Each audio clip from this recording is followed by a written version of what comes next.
스산한 분위기의 성에서 한 남자가 마지막 숨을 내뱉으며 한마디를 남깁니다.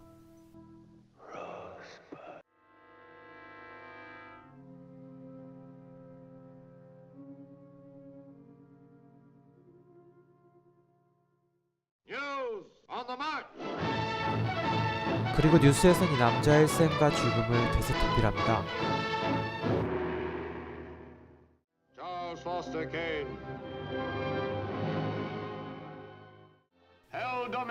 그는 37개가 넘는 신문사, 2개의 기업군과 라디오 네트워크를 장악할 만큼의 거물 언론인이었습니다. 뉴스에선 그의 출생부터 죽음까지 약 9분에 걸쳐 자극적으로 설명합니다.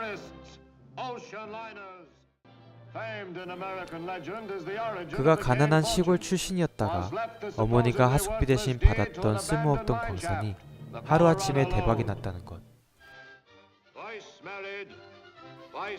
그가 2번 결혼하고 2번 이혼했다는 것. 그가 선거에도 출마했지만 한 번도 당선되지 못했다는 것.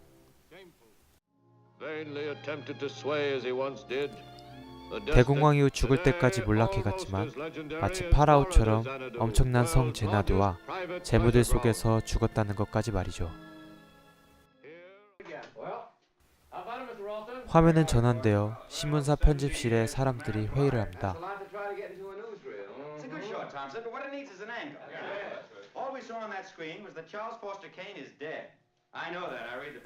그들은 사람들의 이목을 끌만한 더 큰 뉴스가 있어야 한다고 생각하죠.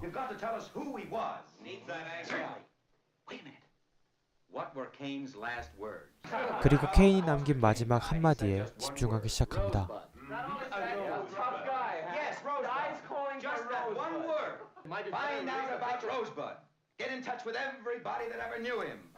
그 한마디에 모두 담겨 있을 거라 생각하죠.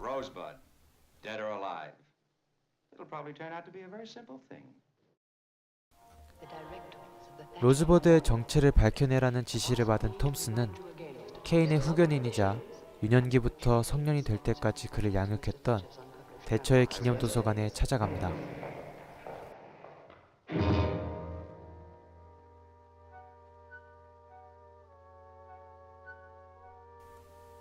그는 대처가 기록한 케인에 대한 기록을 읽습니다.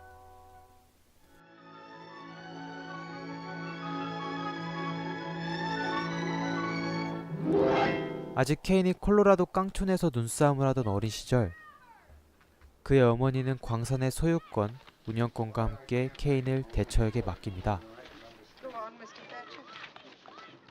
Everything else, the principal as well as all monies earned, is to be administered by the bank in trust for your son Charles Foster Kane until he reaches his 25th birthday, at which time he is to come into complete possession.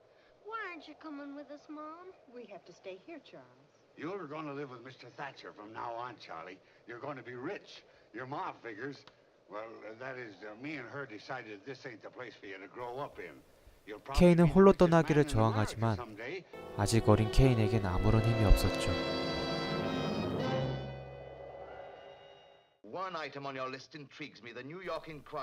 케인은 대처의 밑에서 자라 25살 성년이 되던 해 뉴욕의 인콰이러지라는 신문사를 인수합니다. 그리고 노동자의 편에서 기업들의 부패와 부조리들을 폭로하면서 급격하게 성장하고 다른 수많은 신문사들을 합병하면서 거물 언론인이 되었습니다.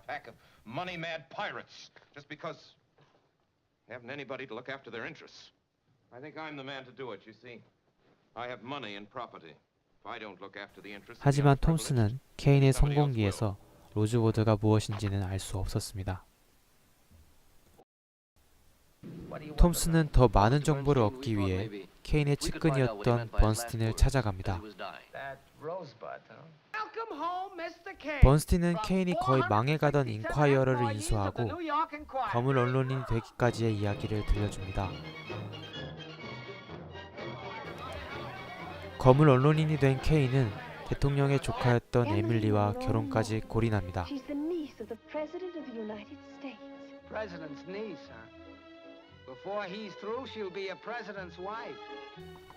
이를 계기로 케인은 정치까지 도전할 수 있게 되었죠.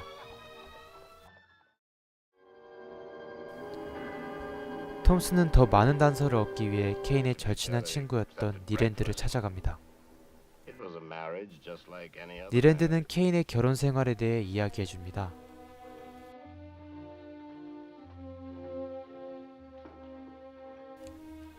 달달했던 신혼부부는 점점 시간이 흐르면서 소원해집니다.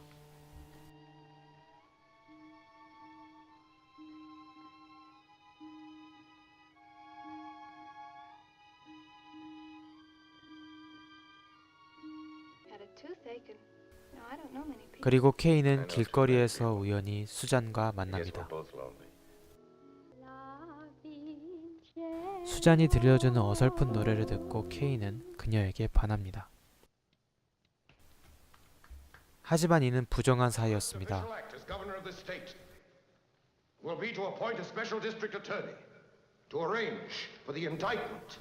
케인은 주지사 선거에 출마해 유력 당선 후보까지 되었지만 정적인 짐 게티스에게 이 부정한 관계를 들키고 맙니다.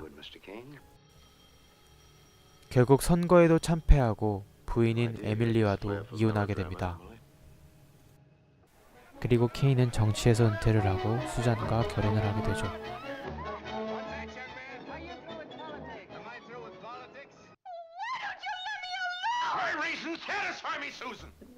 하지만 케인의 두 번째 결혼 생활도 행복하진 않았습니다.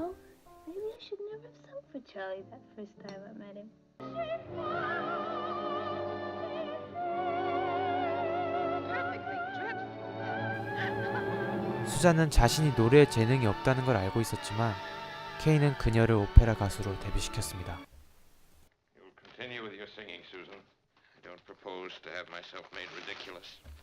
비싼 강사에게 강습을 받게 하고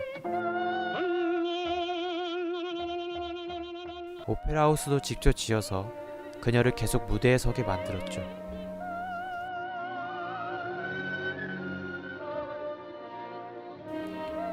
하지만 대중과 평단의 평가는 참혹했고 수잔도 그만두고 싶었지만 케인은 이를 허용하지 않았습니다. 그리고 결국 수잔이 자살기도까지 하게 되고 나서야 케인은 그녀의 노래를 포기합니다.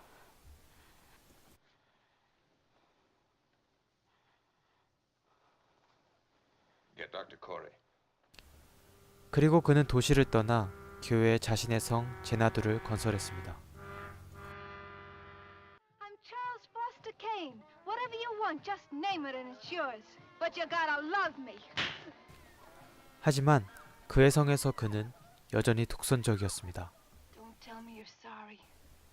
그리고 이런 독선은 수잔도 그의 곁을 떠나게 만들었습니다. Goodbye, Charlie. 수잔까지 떠나자 케인은 그가 사랑하는 모든 것을 잃었습니다. 그리고 유리공을 보며 나지막이 로즈버드를 중얼거렸습니다.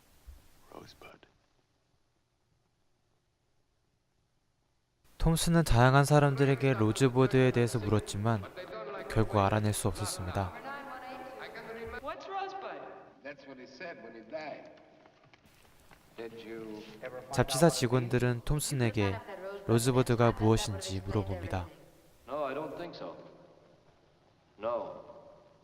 Mr. Kane was a man who got everything he wanted and then lost it. Maybe Rosebud was something he couldn't get or something he lost. Anyway, it wouldn't have explained anything. I don't think any word can explain a man's life. No, I guess Rosebud is just a piece in a jigsaw puzzle. A missing piece. 영화의 피날레, 마치 살아생전 케인의 야망을 형상화하듯 마철로들이 질비한 뉴욕의 모습처럼 쌓여있는 케인의 유품들이 화면에 나타납니다. 그리고 케인의 수집품 중 팔 가치가 없는 물건들은 모두 불태워집니다. 케인이 어린 시절 타고 놀았던 썰매 또한 쓸모없는 것으로 치부되어 불길 속에 들어갑니다.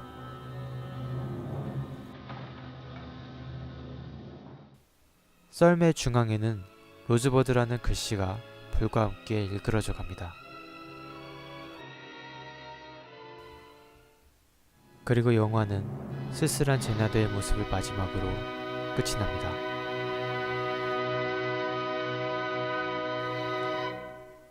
영화 시민 K는 1941년에 개봉했습니다. 감독이자 주연을 맡은 오슨 웰스는 이 영화를 촬영할 때 겨우 25살이었고 무려 데뷔작이었다고 합니다. 시민 K는 영화 역사상 최고의 걸작 중 하나로 꼽히며 20세기 위대한 영화를 언급할 때 절대 빠지지 않는다고 합니다. 이 영화는 촬영 기술의 혁신과 플래시백과 같은 장면 전환 기법이 거의 최초로 사용되었으며 5명의 화자가 등장해서 케인을 조명하며 입체적인 플롯을 형성하는 등 현대영화 문법의 형성에 큰 영향을 미쳤다고 합니다. 현재 우리가 보기엔 익숙하고 당연해 보이는 편집, 조명, 플롯들이 사실 거의 이 영화가 최초로 사용된 거라고 하네요. 하지만 전 이 영화가 위대한 걸작으로 거론되는 이유는 스토리의 공이 더 크다고 생각합니다. 무려 70여 년 전 영화지만 이 영화가 관객들에게 던지는 삶에 대한 질문은 현재까지도 여전히 유효한 것 같습니다. 로즈버드의 정체는 케인이 어린 시절 갖고 놀던 썰매, 즉 결코 돌아갈 수 없는 순수했던 그의 어린 시절이었습니다. 어쩌면 누구나 부러워하고 동경하는 케인이 삶의 끝에서 간절히 추억했던 것은 그가 사랑하던 여인도 절친했던 친구도 그의 부도 아닌 어린 시절 썰매였습니다. 우리도 케인처럼 부와 명예를 위해 살다가 진정으로 원하는 무언가를 잊고 살고 있는 건 아닐까 생각해봅니다. 여러분의 로즈버드는 무엇인가요? 재밌게 보셨다면 좋아요와 구독 부탁드립니다. 이상 스포이드였습니다.